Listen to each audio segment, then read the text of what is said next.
What you are looking at is considered the most densely populated place that ever existed. On an area of just 6.5 acres, or 4 football fields, dozens of individual buildings have merged into one solid organism that houses shops, restaurants, churches, private homes, and virtually everything that makes a city. While the outside-facing apartments get to enjoy sunlight, a vast majority are located within this block, full of dark pathways. It is a giant urban maze that attracted all kinds of people with reasons to hide.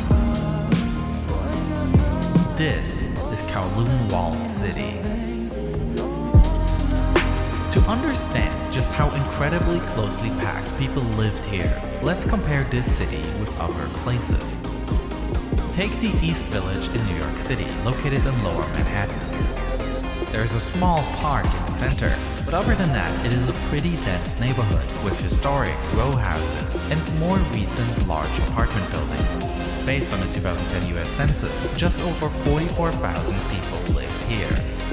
That results in a population density significantly higher than for all of New York City, and New York is the most densely populated city in the United States.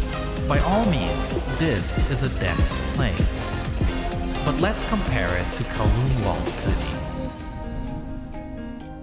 In 1987, a survey estimated that 33,000 people live here. The density is simply astounding. And in reality, the number might have been even bigger, with some estimates going up to 50,000 people. Perhaps the strangest thing about Kowloon Walled City, however, is just how abruptly it ends. While everything is crammed into this tight block of buildings, behind the sharp walls of the city, there are relatively spaced out buildings, and even a park with sports fields. So why was everything crammed into this small block? The answer is that Kowloon Walled City wasn't part of the rest of Hong Kong, but had its own legal status. The walled city began as nothing more than a small Chinese military outpost, stationing about 10 guards. It really started to take shape more than a century later, when the outpost was expanded by the construction of a larger fort. At the same time, the nearby harbor of Canton began to gain importance. Chinese tea was a hot commodity for British traders, who purchased it in staggering volumes, allowing this region to prosper. However, the trade relationship was notably unbalanced. While the British bought large quantities of tea, the Chinese had little need for goods from Europe. To improve this trade balance, the British began to illegally import opium from India to China. This scheme proved effective, with the widespread consumption of the drug escalating rapidly. This led to an addiction epidemic, which wreaked havoc on the Chinese economy. Recognizing this crisis, the imperial government took decisive action to halt the opium trade. But this move led to a heated conflict, which would later be known as the First Opium War between Great Britain and the Chinese Empire. Britain won the war and subsequently occupied Hong Kong in 1841. The walled city was not affected, as it was located on the island nearby.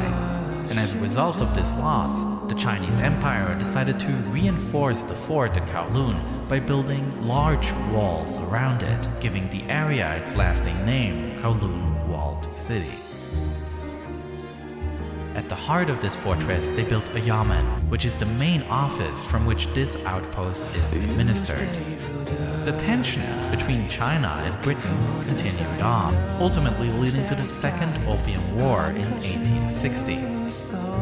As a result, the Kowloon Peninsula too fell into British hands, and the final boundary negotiation took place in 1898, resulting in a 99-year lease of the new territories to Britain. This is, in short, the story of how Hong Kong became a British British colony as it is commonly known. But what is often overlooked is that the convention included one specific exception: the Kowloon Walled City, which is located inside the new territories, a Chinese enclave in the middle of British Hong Kong. As time moved on, both the Chinese and the British administrations showed a lack of interest in the walled city, leaving it to its own fate. The desolate barracks soon became makeshift homes for squatters seeking refuge. And recognizing the need for community structures, a Protestant church seized the opportunity to establish a senior home within the historic Yamen. But the peaceful existence of this enclave was shattered in 1937 when war erupted between Japan and China. The full-scale invasion initiated by Japan emerged as the central conflict in the Pacific throughout World War II. And by 1942, Japan had taken control of vast swaths of northern China, as well as holding various coastal exclaves, one of them being Hong Kong, which they utilized as a strategic military base. The Japanese expanded the local Kai-tak airport, and to do so they needed building materials. Therefore, they tore down the walls of Kowloon Walled City, which was located right near the airport. The end of the Second World War saw Hong Kong revert to British control. Simultaneously, the newly founded People's Republic of China in 1949 reasserted its right over the Kowloon Walled City.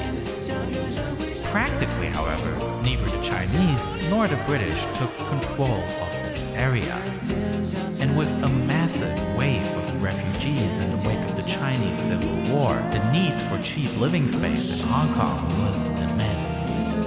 And so, in the decades that followed, a maze of buildings grew ever higher and denser. Single houses became multi-story buildings, became 14-story skyscrapers.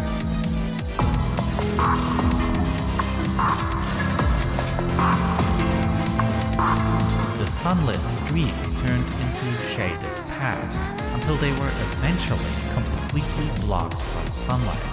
Within the confines of the walled city, the laws of Hong Kong were not enforced. Any construction within the city proceeded without adhering to any building codes, with one singular exception. Due to the city's close proximity to Kai-tak Airport, a strict height limit of 14 stories was enforced. Kowloon Walled City was located right along the path into the airport. Landings at Kai-tak were one of a kind, with pilots navigating through Hong Kong's mountainous terrain, flying remarkably close to the walled city on final approach. The highest priced apartments were those facing the outside, followed by those near the internal courtyard. These units offered the precious commodity of sunlight and fresh air. You could add a caged balcony to your apartment, cleverly expanding your living space. But most of the units were located inside, in extremely unhealthy conditions. This is a plan for a typical building inside the city. With no windows, people here were completely dependent on electric light. There also was no waste management in place, which led to catastrophic air quality. Frequently, rubbish was simply disposed on one of the city's rooftops, or thrown into one of the shafts between buildings. The air is said to have been constantly stuffy and polluted by the many factories that operated inside the city. As for clean water, a mere 6 official water stations served the entire city, which means residents often had to carry the water over long distances. In terms of electricity, few actually paid for the service.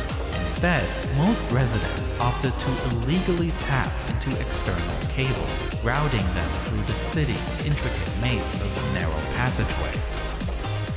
These harsh living conditions attracted not just those looking for a cheap place to live. The city's ambiguous legal status also attracted those who saw potential for unique business opportunities within its shadowy confines. The walled city became a popular hub for dentists. Many of those had obtained their qualifications in mainland China, but found their licenses unrecognized in British-governed Hong Kong. This rendered them unable to legally practice elsewhere in the city. The absence of regulatory oversight also allowed various workshops, such as those specializing in metal fabrication, to flourish within the city. And kitchens were selling popular food items that were outlawed in the rest of Hong Kong, such as dog meat. Generally, food production was a common business inside the city, despite the completely unsanitary conditions. It is even said that many of the delicacies processed here over the day ended up on the plates of expensive restaurants across Hong Kong later in the night. While these kinds of businesses within the walled city skirted the edge of legality, others plunged straight into the realms of serious criminal activity. Just because this city is free from the laws of Hong Kong did not mean it was a space without order.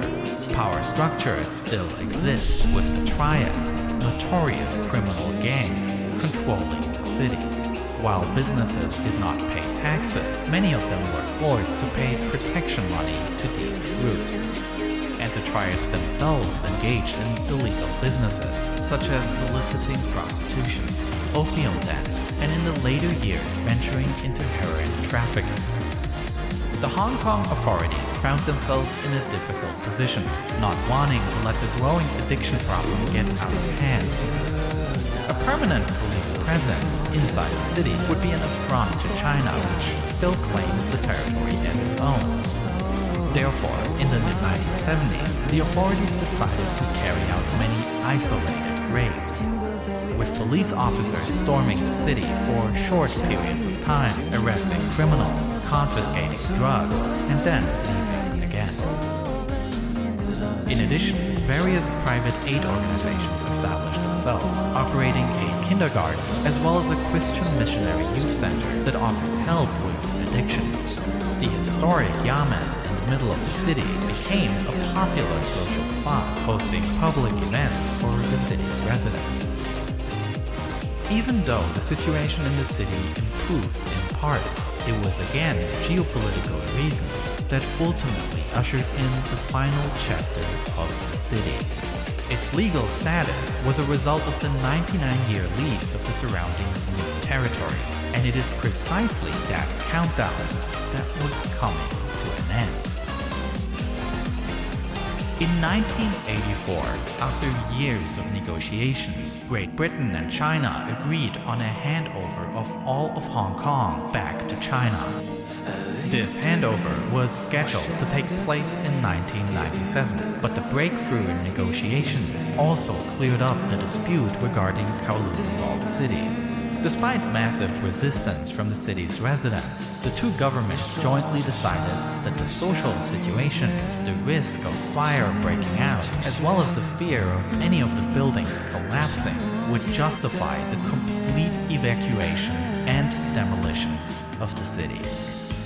With the start of the demolition in 1993, Kowloon Walled City came to an end. But as the city fades into memory, two diametrically opposed ideas of its existence emerge. The dystopian image of the city inspired a large number of fictional depictions in film and art, often showcasing Kowloon Walled City as a futuristic hotbed of crime and corruption. As such, the city inspired tons of dystopian fantasies. However, what gets lost here is that this city was also a vibrant, tightly knit community. As chaotic as the city may appear from the outside, there was actually a lot of order. And the notion of complete chaos is simply wrong. You could send a letter to someone living inside the city, and despite the apparent chaos, it would get delivered just fine. People came here with nothing. They then raised children, established businesses, and then had to self-organize those aspects of city life that the lack of government